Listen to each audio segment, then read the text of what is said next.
Hello and welcome back to a very special episode of Too Young for This, Too Old for That, a Gen in 10 edition.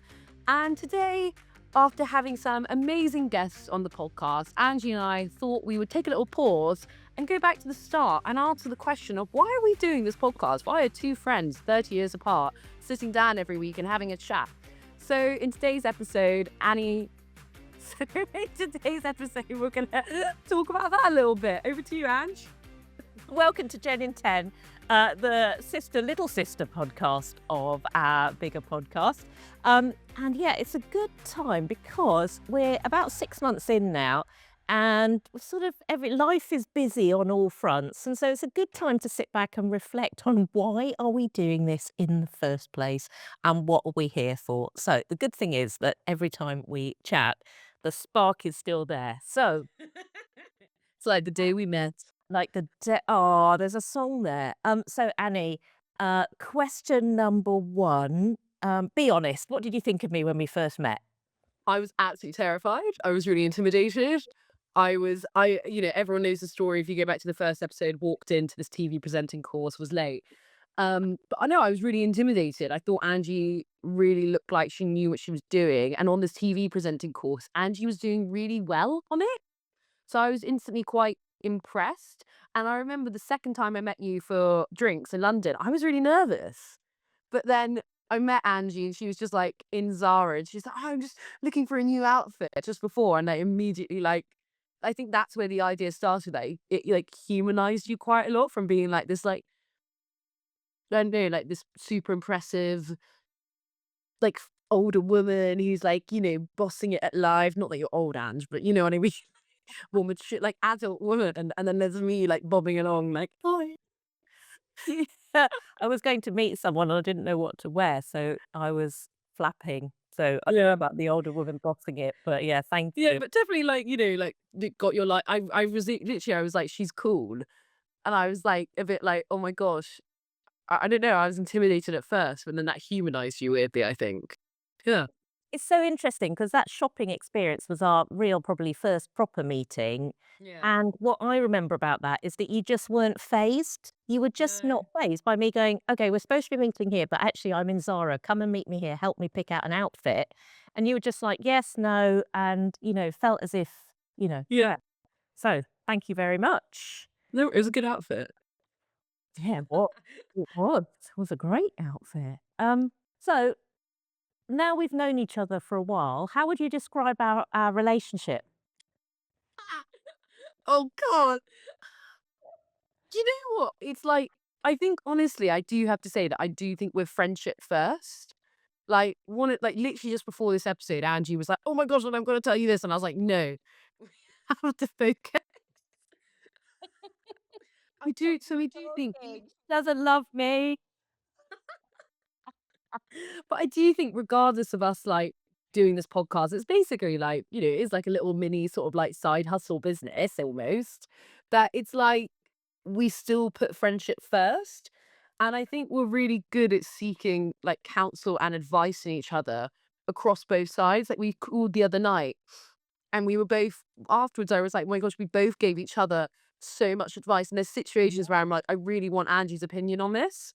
And I hope that I can also offer that vice versa. But I think that's like the root of this podcast is that the wisdom spans across both sides. I mean, not saying we're always spouting wisdom. Sometimes we are just like, do you like this Sainsbury's skirt? But but on a deeper note, I do think we're very like friendship and counsel first, despite our age gap. But having said that, I also would still say that I do like look up to you, but I think it's less of an intimidated way and more of like I really like respect you and admire you way. Thank you. Yeah. No, no worries. And so, it's interesting. So we record once a week, and ostensibly we have a planning meeting once a week as well. But actually, you're right. Our planning meeting has descended into friendship, and then Yeah.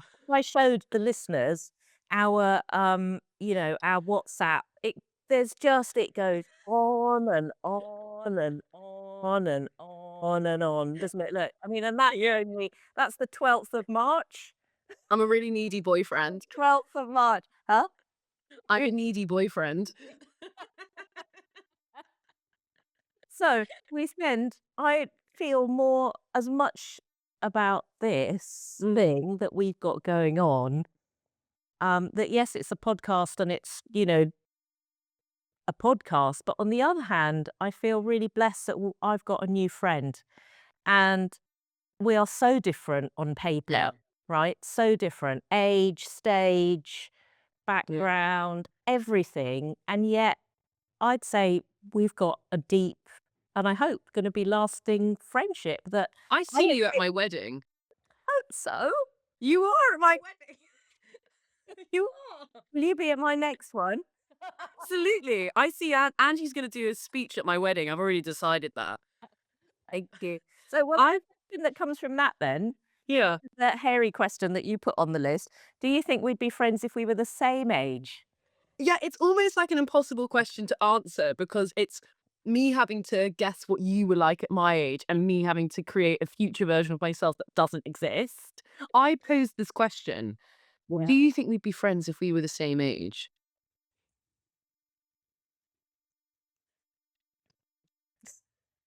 Listeners, what do you think? Do you think that we would be friends if we were the same age? So if Annie was 53, thing is though, Annie at 53, you're going to be living in a stately home, right? And you're going to in Gloucestershire or somewhere. Oh, God, God winning, Angie. God winning. Have a complete, like, a pack of dogs and maybe one of those green hunting jacket things. I basically want to be in a Jilly Cooper novel, Mhm. effectively. And I just imagine you at uni being this like, I think you would have been like super cool. This like, I don't know. But part of me is like, I feel like from what I've gauged of like what you would have been like at 24, I actually think you sound quite similar to a lot of my friends. And a lot of my friends are very different to me. I'm definitely the like anomaly out of all my friends. And they're kind of all like, and I've got this wacky posh friend Danny. Like that I'm everyone's like kind of weird bit on the side. So I am. um, but it's so I think we probably would have been friends because also I gravitate towards people who are naturally a little bit different to me. So it might not seem like that on paper, but I think if you were 24, we probably would have been friends. But then again, I didn't know you at 24, so it's hard Yeah. to judge. Anyway, It's an I interesting wouldn't question, isn't it? I wouldn't have tripped over you in your Gloucester stately home, age 53, all blonde hair and, probably be, married to some investment banker with generational wealth called Tarquin. Oh God, not Tarquin.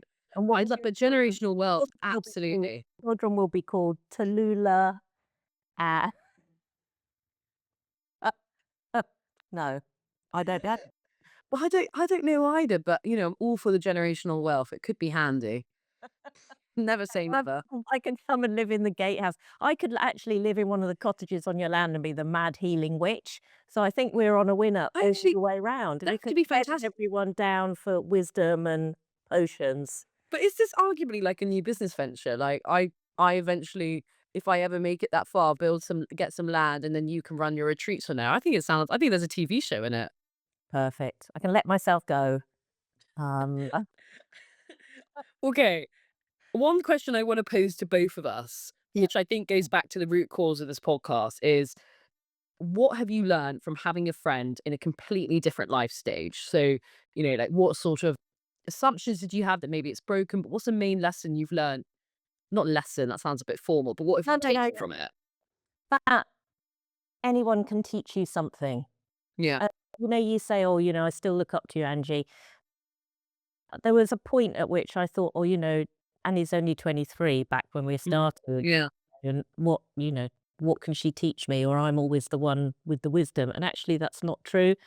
And in our friendship, I value, your wisdom and the place that you come from. And, that's, yeah, that you can learn something from anyone. And that to see the world through someone else's eyes is possibly one of the most important things that each of us can do to make the world a better place. You're going to make myself cry. Yeah, that's gonna make me cry. That was very kind. That was very kind. But yeah, open your horizons. That was very Love lovely. you. I think for me is that I've said this to you before, but I love the fact that I think at 24, you can feel like, oh my gosh, I have to make a life decision now about which trajectory my life's going to go in. And even just since meeting you in August, I've definitely kind of changed my view on what I want from life and my career. But it's been really freeing, liberating, and comforting to meet someone like you who's gone through so many different life stages, wrote your own, story, and taken control of autonomy of your life, and you completely have control of your narrative. And I always am telling you, I think that you do the coolest things and that you lead like such an exciting life. And I find that so amazing because I think you completely like tear down the narrative that's like, oh, so like you make a decision at 20, you've got to do that for your life. It's like, no, you can do anything with your life and you can retrain and you can go and meet new people and you can lead an exciting life. And I think that's so freeing and liberating as someone in their 20s working life out to have someone who's older in their life figure that out. So yeah, it means it's I think everyone in their 20s should have a friend 30 years older than them who's Yeah. bossing it. And likewise back, because the other thing, thank you, Annie. Of course. You. And the other thing is that seeing yourself reflected through someone that isn't like you is really, really, really powerful. So my Yeah. friend at my age wouldn't be saying what you've just said. And maybe that's the power of the conversation and the podcast as well, right? 100%. And especially we've seen that with the guests that we've had on as well, I think. Yeah. So one last question each then. Where do you think we're most similar? Sure. I think we're both very ambitious, driven, and I think we're funny. I think we actually have a really similar sense of humor. And I Okay. think humor is people underestimate it. And I also think we've both got real drive. And also, I think we're both. I'm going to say it. I know people don't like to call themselves empaths, but I think we're also really like we care about people. And I think you couldn't be friends with someone if they didn't have that same sort of empathy. What about you, Angie? I think we're really similar. I think we're actually nearly quite the same person in two different roles. Two different roles. We're both quite energetically empathetic, or we have a similar energy, and I think of energy a lot. I think we're both mischievous, and that's what I really like about being with you. And yeah, we can multitask, so that's good. Okay, last question then. Where are we most different? Right. Life experience, probably. I think. Life, yeah, maybe. Like, we had different upbringings and things like that. But I also think that we've got the empathy to carry that with each other. What about you, Ange? Because I've Different. got a client Oh, 1 minute. yeah, I know. I'm just jealous of you looking amazing, you DPL, compared to the decrepitude. Um, so in which note, are we gonna this was our sort of like little reflection time for podcast. Are we gonna carry on with the podcast, Annie? I hope so. Absolutely. I'd very much like to. Are we still gonna be friends? 100%. For sure. Thank you for listening, everyone. If you've got any questions for us, please pop them in the chat or email them to us via the website, via wherever you listen. Thank you to Wilfrids, and we will see you next week with a longer episode. Thanks for listening. Bye, everyone. Bye.